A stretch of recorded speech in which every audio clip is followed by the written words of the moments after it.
America के पूर्व राष्ट्रपति डोनाल्ड ट्रंप की नीतियों के खिलाफ राजधानी वॉशिंगटन डीसी में सैकड़ों प्रदर्शनकारियों ने सड़कों पर उतरकर विरोध दर्ज कराया।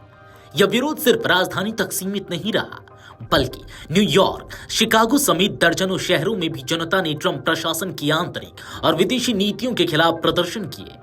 प्रदर्शनकारियों ने ट्रंप से इस्तीफे की मांग करते हुए कहा कि उनकी नीतियां लोकतंत्र और मानवाधिकारों के खिलाफ हैं।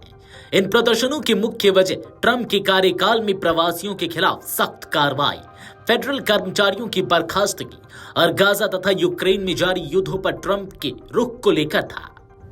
लाफायेट स्क्वायर में एकत्रित हुए प्रदर्शनकारियों ने ट्रंप प्रशासन की डिपोटेशन मशीन के खिलाफ आवाज उठाई।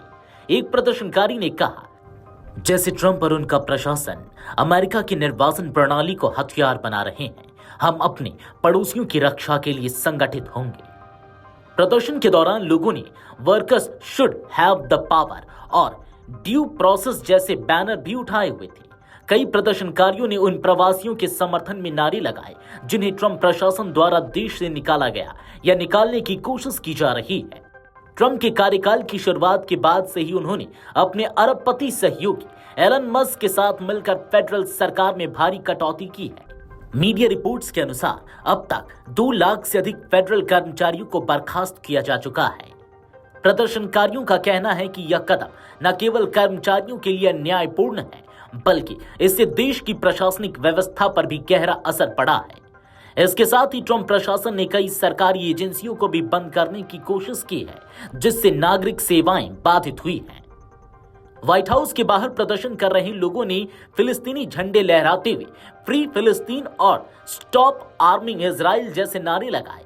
प्रदर्शनकारियों ने गाजा में इजराइल की ओर से की जा रही सैन्य कार्रवाई को युद्ध अपराध बताते हुए अमेरिका की हथियारों की आपूर्ति पर रोक लगाने की मांग की। कुछ प्रदर्शनकारी यूक्रेन के समर्थन में भी नजर आए। उन्होंने कहा कि ट्रंप प्रशासन रूस के राष्ट्रपति पुतिन के युद्ध प्रयासों के खिलाफ उचित कार्रवाई नहीं कर रहा है, जिससे यूक्रेन को नुकसान उठाना पड़ रहा है। ट्रंप प्रशासन ने डाइवर्सिटी, इक्विटी और क्लाइमेट से जुड़े कार्यक्रमों पर फंडिंग रोकने की धमकी दी है। साथ ही कई विदेशी छात्रों को हिरासत में लिया गया है। इससे देश की यूनिवर्सिटियों और छात्रों में रोष है। कई प्रदर्शनकारियों ने यूनिवर्सिटी के झंडे लेकर ट्रंप प्रशासन के इस रवैये की आलोचना की और शिक्षा के क्षेत्र में दखल देने को अलोकतांत्रिक करार दिया। वॉशिंगटन मॉन्यूमेंट्स के पास बैनरों पर लिखा था, He'd never made any nation great और equal rights for all does not mean less rights for you। ये संदेश देश में नफरत की राजनीति के खिलाफ एकजुटता का प्रतीक बने। प्रदर्शनकारियों ने साफ किया कि ट्रंप की नीतियां समाज को बांटने वाली हैं और एक तानाशाही व्यवस्था की ओर बढ़ रही हैं। नो किंगशिप जैसे नारों के जरिए जनता ने लोकतांत्रिक प्रणाली को बचाने की अपील की। यह प्रदर्शन सिर्फ वॉशिंगटन तक सीमित नहीं था। New York, Chicago, Los Angeles, Atlanta समेत दर्जनों शहरों में जनता सड़कों पर उतरी। यह ट्रंप के दोबारा सत्ता में आने के बाद देशव्यापी दूसरा दिन था जब बड़े पैमाने पर विरोध प्रदर्शन हुए। सुरक्षा बलों और प्रदर्शनकारियों के बीच झड़पें भी देखी गई। कुछ प्रदर्शनकारियों को हिरासत में लिया गया। हालांकि अब तक किसी बड़ी हिंसा की सूचना नहीं मिली है। प्रदर्शनों को कई मानवाधिकार संगठनों का समर्थन प्राप्त है। इन संगठनों ने ट्रंप की नीतियों को असंवेदनशील और अलोकतांत्रिक बताते हुए अंतर्राष्ट्रीय मंचों पर इस मुद्दे को उठाने की बात कही है। ट्रंप की नीतियों के खिलाफ देश भर में जिस तरह का जन आक्रोश देखने को मिल रहा है, वह दिखाता है कि अमेरिका की एक बड़ी आबादी उनका वापसी और शासन शैली से असहमत है। प्रवासियों, छात्रों, कर्मचारियों और मानवाधिकारों के पैरोकारों ने यह साफ कर दिया है कि वे चुप नहीं बैठने वाले।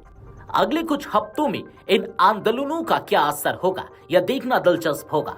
लेकिन यह साफ है कि ट्रंप की नीतियों ने देश में गहरा विभाजन पैदा किया है और विरोध की आवाजें अब और तेज होती जा रही हैं। Video desk amarujala.com।